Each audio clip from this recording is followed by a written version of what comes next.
Are you supersizing your business on fool's gold? Sharon Horne-Ellstrom here.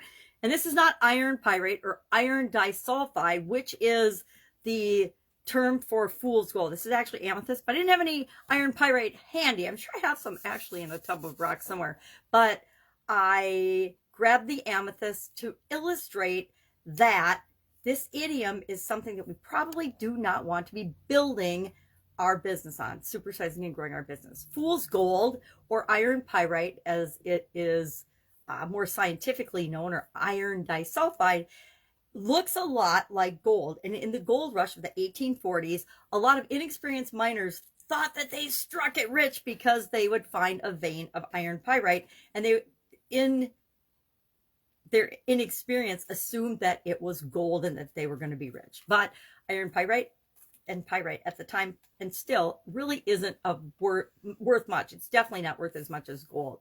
So however, the crystal, interestingly enough, stands for and represents abundance, protection, and confidence. So from a crystal value, if you believe in that kind of thing, standpoint, it is valuable to have iron pyrite around us, but it's not going to get you rich like gold would, especially in the 1840s. So what does it mean? Fool's gold, the idiom, the expression, has been around since the 1840s, when people would make fun of people that didn't find gold and thought they found gold.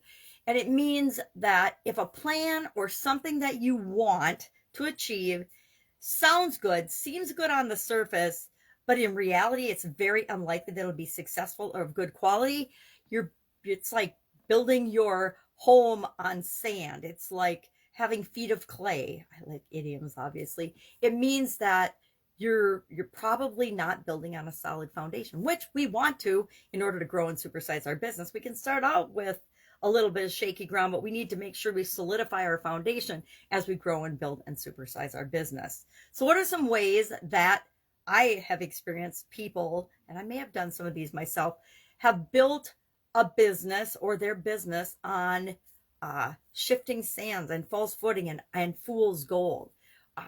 Anytime we take shortcuts and hacks and guru advice, I call it guru advice because there's a ton of it out there on the internet, especially with respect to marketing and internet business and internet sales. But guess what? There's just as much offline as there is online.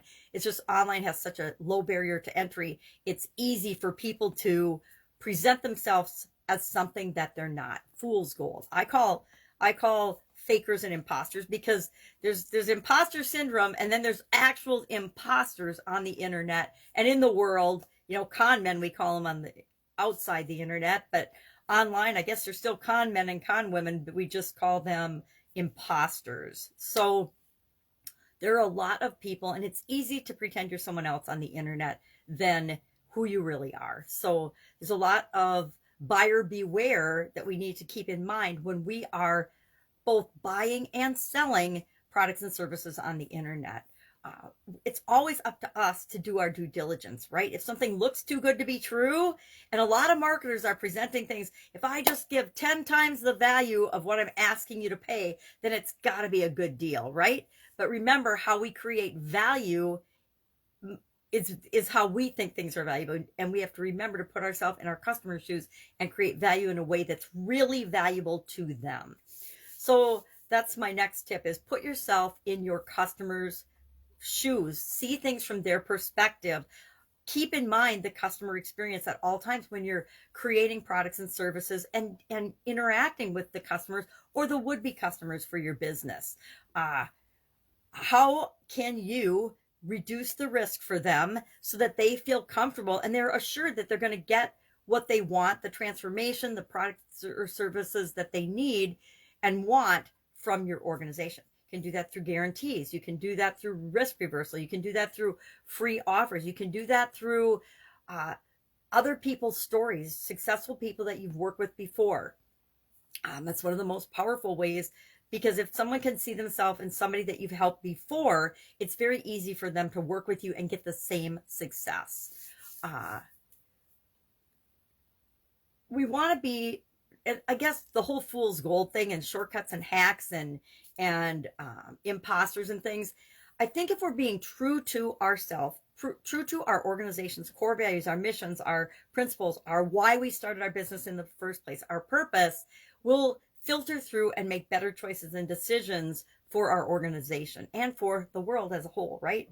I like to believe that everybody is creating and supersizing their business because they want to make the world a better place. Now, I know that's naive, but I still choose to believe that, because then I focus on helping good, positive impactors of the world, not other people. So curious, what's your experience with fool's gold? Have you ever found iron pyrite? I have definitely found iron pyrite when we were out west on vacation as a little girl as well as an adult.